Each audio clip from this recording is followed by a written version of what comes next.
오순절 성령 강림 사건 이후로 드러난 예루살렘 초대교회, 예루살렘 교회의 모습, 여러분들은 어떤 것을 봤습니까? 어떤 것을 또 느꼈습니까? 우리 서로 느끼거나 본 교회의 모습들이 있다면 서로 이 시간 함께 나누도록 하겠습니다. 복음은 단순히 듣는 게 아니라 복음을 체험하는 거죠. 그 체험케 하는, 복음을 체험케 하고 그 복음을 누리고 그 복음 가운데 살아가게 하는 모습들, 성령님으로 인해서 가능하다는 거예요. 그 자체가 오순절 이후의 교회 모습이 그렇게 보였다고 하는 것은 성령님으로 인한 변화예요. 즉 우리가 성령을 받지 않으면 이런 어떤 복음을 누리지를 못해요. 그냥 머리로만 알 수 있는 사람도 있고, 또는 지식적으로만, 혹은 그냥 이건 거짓말이야 부정하고 부인할 수밖에 없는데, 성령을 체험한 이후에는 그 복음이 진짜 내 것이 되고 내 삶이 되고 내 인생이 되고 내 삶의 모토가 되기도 하고 그렇게 되는 거죠. 이게 성령님의 역사입니다. 즉 오순절 성령 강림을 통해서 초대교회는 성령으로 인한 변화로 어떤 것들이 나타나는지를 이제 보여주고 있고, 또 오순절 성령 강림 사건 이후로 교회가 이전의 교회, 우리 1장에서 보았었던 교회와는 조금 결이 다르다 그래야 되나요? 조금 달라졌다고 하는 모습들의 교회를 찾아볼 수가 있습니다. 그래서 이 2장부터 4장에 나와 있는 교회를 우리 세 가지의 관점에서 한번 살펴보기를 원하는, 첫 번째로는 예수님께서 약속하신 오직 성령이 너희에게 임하시면 너희가 권능을 받고라고 하는 성령의 권능을 받은 성령의 권능을 가진 교회의 모습을 한번 보기를 원합니다. 그 관점에서 2장부터 4장까지 있는 내용으로 먼저 2장에서 보면은 성령의 권능을 받은 모습이 무엇으로 드러납니까? 가장 먼저 나오는 것이 방언이죠. 난곳 방언이에요. 난곳 방언의 사건이 일어납니다. 그래서 성령의 권능, 입술을 바꿔 주시는 거고, 이 여기서 말하는 방언은 다른 언어들로 말하다라고 이야기해요. 즉 언어를 말한다고 하는 것은 가치의 변해, 가치관. 그렇죠? 우리의 언어는 우리의 삶의 가치관을 드러내잖아요. 그렇죠? 그래서 우리가 그 사람이 말하는 것을 보면 그 사람이 어떤 삶을 살아가는지, 어떤 가치관을 갖고 있는지가 보이죠. 저 사람이 자주 쓰는 단어를 보면, 저 사람이 자주 말하는 어투를 보면 저 사람 어디 사람이구나라고는 보이듯이, 즉 이 방언 사건이라고 하는 것은 가치관의 변화를 이야기해요. 한편으로는. 그리고 또한 이 성령의 방언 사건과 함께 2장부터 4장에 자주 드러나는 단어가 기사와 표적, 이적을 행했다라고 하는 거예요. 그렇죠? 기사와 이적이 일어납니다. 방언도 그렇지만 어떤 치유 사건, 3장에 나오는 치유 사건, 그리고 어떤 이적이라고 하는, 표적이라고 하는, 성경에는 그냥 이적과 표적으로 나와 있지만 우리가 알고 있는 사건들이 아마 많은 기적들이 일어났을 거예요. 그래서 사람들이 두려워했다라고 해요. 경외감을 가질 정도의 기사와 이적. 저는 성령님이 임하면 분명히 이런 일들이 일어나게 될 줄로 믿습니다. 아니, 일어나고 있는 줄로 믿습니다. 이것은 예수님의 어떤 예언의 성취라고 볼 수 있어요. 예수님께서 요한복음에 보면은 제자들에게 너희가 성령을 받게 되면 너희가 내가 하는 일과 나보다 더 큰 일을 하게 될 것이다 라고 말씀을 해주셨어요. 제자들에게. 즉 이전에는 기적과 표적이라고 하는 것은, 이적이라고 하는 것은 예수님만 행하셨던 거예요. 복음서에 보면 예수님만 행하십니다. 특별히 제자 파송할 때 파송된 제자들이 수많은 마을에서 예수님이 행했던 표적을 행했다 그러지만 그건 이례적, 단회적인 사건이었고, 기적과 이선은 항상 예수님의 사건이었어요. 예수님이 행하셨던 것이고 예수님만 행하셨던 거예요. 근데 성령 권능을 받고 난 이후의 교회는 이제 예수님의 행하셨던 일을 함께 행하는 거죠. 이제 사도들도 제자들도 예수님과 같은 이적과 표적을 행하게 됩니다. 즉 성령의 권능이라는 것은 예수님의 모습을, 예수님의 행하셨던 그 권능을 나도 가지게 되는 것. 즉 교회가 예수님의 기적과 이적을 전승해 나아간다라고 볼 수가 있죠. 또한 성령의 권능의 모습으로 보면 2장부터 4장까지에서 우리가 볼 수 있는 것이 이전과는 다른 교회의 모습. 이전에는 숨었던 교회라면, 이전에는 피했던 교회라면, 이제는 드러난 교회의 모습을 볼 수가 있죠. 즉 용기입니다. 많은 사람들 앞에서 복음을 전합니다. 특별히 사도행전 2장에 보면 성령 받고 난 이후에 베드로가 그 일자 모식 베드로가 수천 명의 사람들 앞에서 일어나서 복음을 전하지요. 근데 여기서 우리가 한 가지 주목해야 될 게 베드로가 복음을 전했어요. 복음을 전했는데 수천 명, 3천 명이 그때 3천 명이 예수를 믿었다 그랬고 또 3장 사건을 보면은 3장에서 복음을 막 전하는데 이때 복음을 들었던 사람들이 뭐 5천 명 뭐 그럴 정도 됐다라고 이야기해요. 당시 마이크도 없고 확성기도 없었는데 3천 명이 어떻게 베드로의 목소리를 다 들었을까?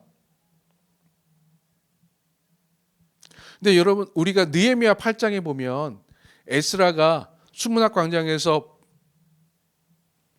말씀을 읽고 제사장들이 숨어서 레위인들이 사람들 사이에서 그것을 해석해주고 알려주었다라고 되어 있어요. 즉 에스라가 이 말씀을 전하면은 그 말씀을 들었던 사람들이 전한 거예요. 오순절 성령 강림 사건 때 베드로가 막 말씀을 전하는데 함께 모여 있었던 난곳방언으로 이야기했었던 그들은 가만히 있었을까?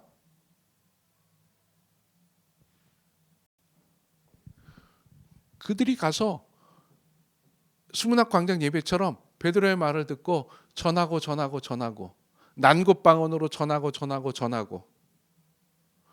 그래서 용기 있게 베드로만이 아니에요. 이장 4장에는 베드로의 이름이 드러나지만 베드로만이 아니라 숨어 있었던 예수의 제자들, 예수를 따르는 교회가 일어나서 함께 복음을 전했던 거예요. 담대하게.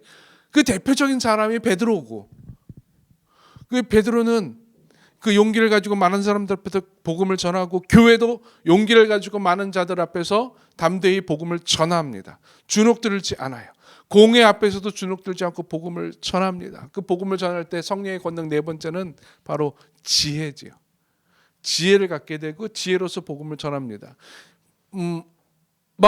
복음을 전해야지 하면서 공부를 하지 않았을 거예요. 연구를 하지 않았을 거예요. 근데 그들이 갖고 있었던 마음들을 통해서 성령님께서 지혜를 주십니다. 그래서 구약 성경을 예를 들어서 구약 성경의 성취로서의 이 사건, 오순절 사건을 이야기하고 다윗의 시편을 통해서 예수님이 이미 하나님으로부터 예언된 자였었다라고 하는 것, 부활이 예언된 하나님의 역사였다고 하는 것을 선포를 하지요. 공부를 안 했던 베드로였었는데 성령님의 지혜라고 볼 수 있지요. 그리고 많은 사람들 앞에서 2장, 3장, 4장이 달리 전합니다. 그게 지혜죠, 지혜. 복음 전할 때 이런 지혜가 있다면 우리에게 주실 줄로 믿습니다. 우리에게 허락하실 줄로 믿습니다. 아마 많은 사람들 앞에서 복음을 전할 기회가 있을 텐데 그 복음을 전할 때마다 그 사람들 청중에 따라서 성령께서 주시는 지혜가 있어요. 그것이 그냥 성령님이 지혜를 주시는 거가 아니라 성령의 권능이라고 하는 거예요. 권능. 이런 권능이 우리 도심교회에게 임할 줄로 믿습니다. 함께 예배하는 자들을 통해서 예배하는 자들이 어떤 자들이냐에 따라서 지혜가 생기는 거예요. 찬양의 지혜가 생기고 전도의 지혜가 생기고 선포의 지혜가 생기는 거예요. 이게 성령의 권능이라는 것입니다. 즉 성령의 권능이라는 입장에서 보면 성령의 권능이 어떻게 교회에게 임했는지가 또 어떤 권능들이 교회에게 드러나는지가 우리는 볼 수가 있어요. 두 번째 관점에서 보면은 오순절 성령 사건 이후에 교회는 구원의 열정을 가지게 됩니다. 구원의 열정. 그 영혼에 대한 열정이라고 볼 수 있을 거예요.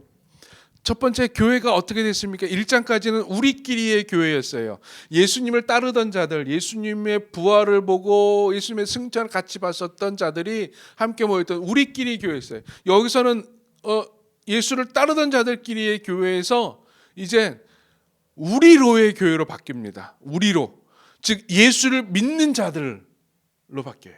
예수를 따르던 자들, 그러니까 예수님을 알던 자들에서 이제 예수님을 믿는 자들로 바뀌는 거예요. 이게 달라지죠. 더 많은 사람들을 품는 교회가 됩니다. 더 많은 사람들로부터 확대된 교회가 돼요. 이게 무슨 말이냐면 예수를 따르던 자들은 유대인들이었어요. 갈릴리 사람들이었어요. 예수와 함께 동거동락을 했던 사람들로 국한됩니다. 경계가 생겨요. 근데 이제 2장부터는 예수를 믿는 자들로의 교회가 됩니다. 이게 어떻게 확대되느냐? 이제는 신분, 어떤 너 어디 출신, 그 다음에 어떤 인종, 이 벽을 뛰어넘어서 그냥 예수를 믿는 유무로 바뀌는 거예요. 당신 예수를 믿습니까? 예, 그럼 당신은 우리입니다. 당신 어디 출신이요? 갈릴리요? 아니면 예루살렘이요? 아니면 당신은 어떤 신분이요가 아니라 그냥 누구든지 예수를 믿소? 믿습니다. 우리요. 그걸로 확대가 되는. 교회는 예수를 믿는 유무 외에 다른 걸로 구별이 되면은 안 되는 거예요. 근데 이제 그렇게 바뀝니다. 이제 왜냐하면은 영혼은 사람을 바라보는 관점이 달라지는 거예요. 예전에는 무엇으로 바라봐서 저 사람이 돈이 많은가? 재산이 있는가? 그걸로 막 바라보다가 지금도 사람들은 그걸로 평가해요. 근데 그리스도인들은 무엇으로 평가해야 되느냐? 무엇으로 판단해야 되느냐? 예수를 믿느냐 안 믿느냐? 그 예수를 믿으면 우리고 예수 안 믿으면 저들입니까? 아니요. 예수를 안 믿으면 미래의 우리예요. 미래의 우리로 바라보는 거예요. 영혼을 바라보는 관점이 달라져요. 이렇게 영혼을 향한 관점이 무엇으로 달라지느냐? 예수님의 마음으로 달라지는 거지. 예수님의 마음. 예수님께서 공생의 길도 다니시면서 수많은 영혼들을 봤는데 그 영혼들을 향한 예수님의 마음을 제자들은 따랐지만 이해할 수는 없었을 거예요. 죄인들을 바라보던 예수님의 마음을 제자들은 따랐지만 아마 이해하기는 힘들었을 거예요. 그래서 제자들도 쭈뼛쭈뼛된 제자들도 있었고 거기에 동조하지 못한 제자들도 있었습니다. 근데 예수님은 죄인들을 향해서, 세리들을 향해서, 창기들을 향해서 다가갔고 그들을 스스럼 없이 대했어요. 왜 그랬을까요? 예수님은 그들이 구원받기를 원했기 때문이죠. 그들이 구원받기를 원했기 때문에 그들에게 다가갔어요. 근데 제자들은 그걸 따랐지만 그 심장을 가지지 못했는데 이 초대교회 때 그 심장을 갖게 돼요.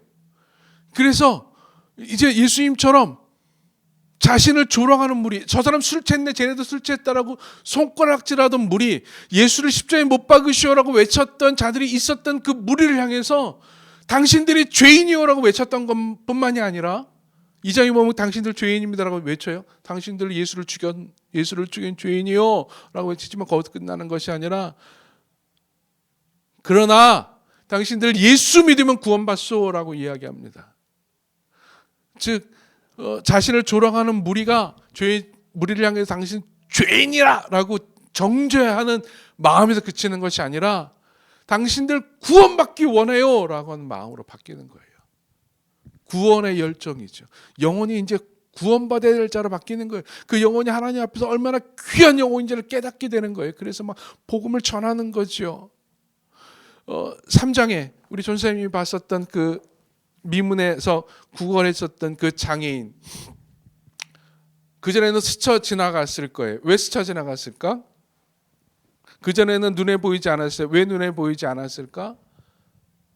그저 그런 자였기 때문에, 나하고 상관이 없는 자였기 때문에, 그리고 또 하나 쓸모없는 자였기 때문에, 그저 사람들의 도움만 필요로 하는 이 세상에 전혀 용도라고는 쓸모없는 자였기 때문에 그렇게 그냥 지나갔어요. 근데 성령님에 민감하게 되니까 전선생님 말로 성령에 민감하게 되니까 그 영혼이 보이는 거고, 또 하나 영혼을 향한 구원의 열정을 가지고 보게 되니까 그 쓸모없는 영혼도 하나님 나라에서는 쓸모있는 영혼이라는 거예요. 그 쓸모없는 영혼도 하나님이 보시기에 아주 귀한 하나님의 자녀로 보이기 시작한 거예요. 예수님의 구원이 필요한 자녀로 보이기 시작한 거예요. 그러니까는 베드로가 주목해서 그 영혼을 봅니다. 주목해서 보니까 야, 이 영혼도 하나님이 사랑하시는 영혼이구나. 예수님이 이 영혼을 위해서도 십자가에 죽으셨구나. 그러니까 모든 자들이 구원을 받아야 되는 존재로 다 보인 거예요. 그래서 3장에서 이 장애인을 치유하고 구원한 이 사건이 너무너무 초대교회는 중요해요. 모든 것이 다 무너졌어요. 그 전에 필요했었던, 봤었던 것들이, 그 전에는 구별됐었던 것들이, 쓸모없었던 것들이 이제는 다 쓸모있게 다 넘어오는 거예요. 그래서 영혼을 향해서 막 구원에 대한 열정이 막 그리스도의 심장이 뜨거워지는 거죠. 초대교회는 그런 교회입니다. 교회는 진짜 그런 교회예요. 오늘 우리가 읽은 2장에 보면 46절이죠. 이런 말이 있어요. 날마다 마음을 같이하여 성전에 모이기를 힘쓰고 라고 되어 있어요. 성전에 모이기를 힘썼다 그랬는데 성전에 모였다라고 하는 것이 어떤 의미일까? 학자들마다 의견이 분분하긴 하지만 예전에는 우리는 단순히 이거 성전에 모였다 그러면 예배했다라고 생각을 했을 거예요. 그래서 모여서 함께 기도하고 예배하는 걸. 근데 3장에 보면 성전에 모인 이유가 드러나요. 뭐였습니까? 단순히 기도만이 아니라 복음을 전하기 위해서예요. 성전에 모여 있는 자신의 동족들에게 오순절을 통해서 사람들이 막 많이 모여 있었던, 다른 곳에서 와서 하나님을 섬기기를 원했었던 그 수많은 영혼들이 그냥 보이기 시작한 거예요. 저 구원받아야 돼. 저들에게 복음 전해야 돼. 그래서 날마다 성전에 갔었던 이유는 이들은 성전에서 함께 기도하고 예배하고 플러스 더 중요한 것 전도였습니다. 그러니까 성전이 주 전도처였어요. 우리 이제 보면은 전도하시는 분들이 주로 가는 곳 있잖아요. 막 지하철 앞이라든지 아니면 뭐 시장이라든지 그 성전이 바로 초대교회는 전도처였어요. 그래서 복음을 그곳에서 막 전합니다.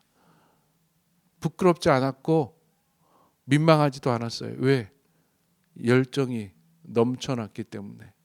영혼을 바라보는 마음이, 그리스도의 심장이 가득했기 때문에. 나는 과연 이 그리스도의 심장이 뛰고 있는가? 그 영혼을 바라볼 때 구원이 필요한 하나님의 사랑을 받아야 되는 자로 내가 그 사람을 바라보고 있는가?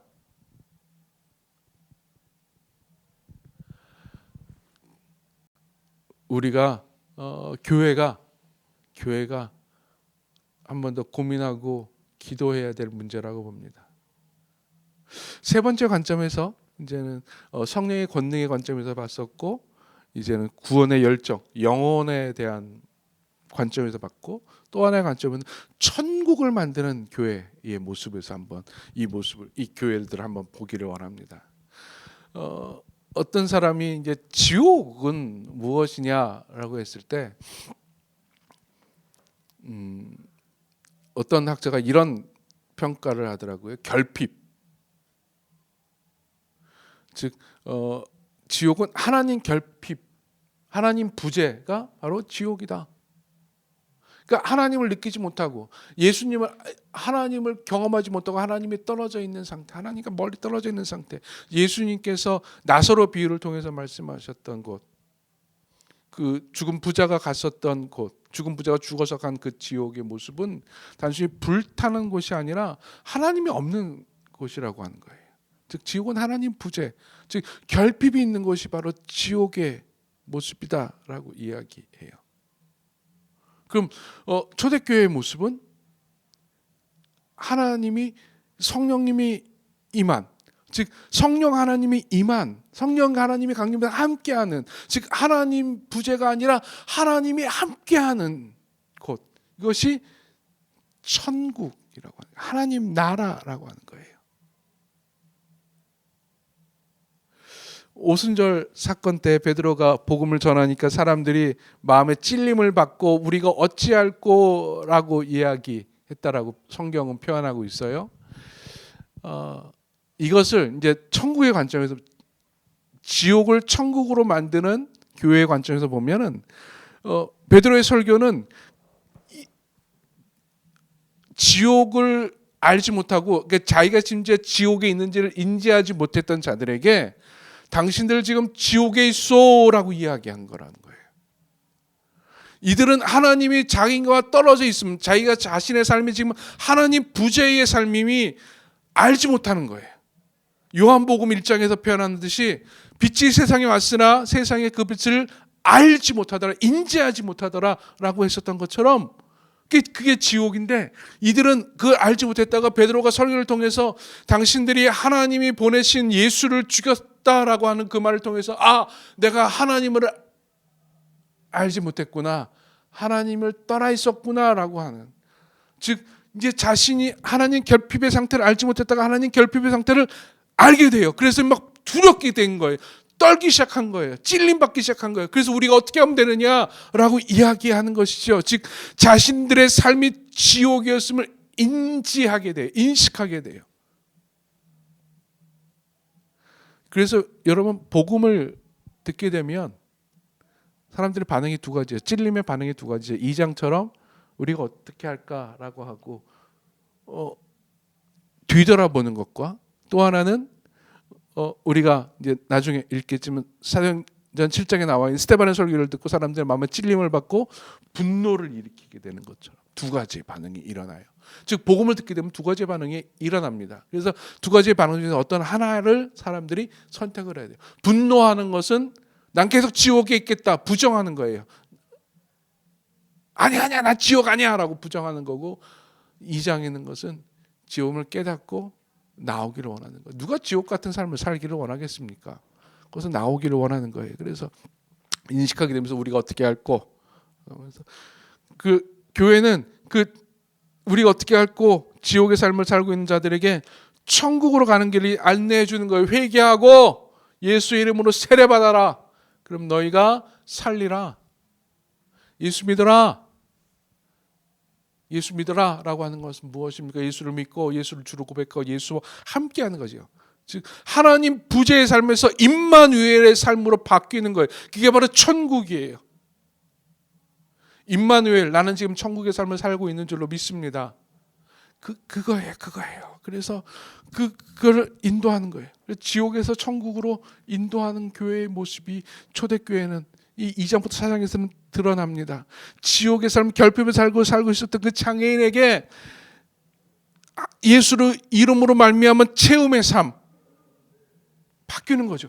복음으로 천국으로 바뀐 거예요. 그래서 그 영혼이 막 기뻐 뛰며 찬양하잖아요. 뭐 하나님 찬양하잖아요. 그리고 또 하나, 진짜 결핍이 없는 공동체의 모습을 통해서 천국을 보여주고 있습니다. 2장과 4장에는 또 동일한 내용들이 나와요. 자신들의 소유를 팔아서 필요한 사람들에게 나눠주었다라고 합니다. 가난한 자들이 없었다라고 이야기합니다. 다 함께 있었다. 아마 요즘 사람들에게 결핍이라고 하는 것은 큰 두려움일 것이고 공포일 것입니다. 그러나 누구나 다 삶의 결핍을 가지고 살아요. 그래서 고통 가운데 살아요. 근데 교회는 그 결핍을 체험으로 바꿔줬어요. 떡이 필요한 자들에게, 떡이 결핍이 있는 자들에게 떡을 교회가 제공을 합니다. 아니, 어디서 뺏어오는 거 자기 것을 나누어 줌으로써 자기 것을 나누어 줌으로써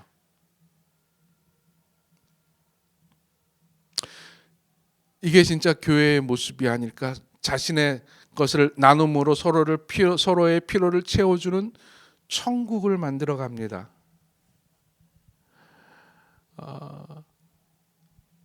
근데 이 천국은 이 초대교회의 이때만 일어났었던 모습이에요. 그 이후로는 성경은 이러한 모습을 표현하고 있지는 않습니다. 그러나 이런 완벽한 나눔의 공동체의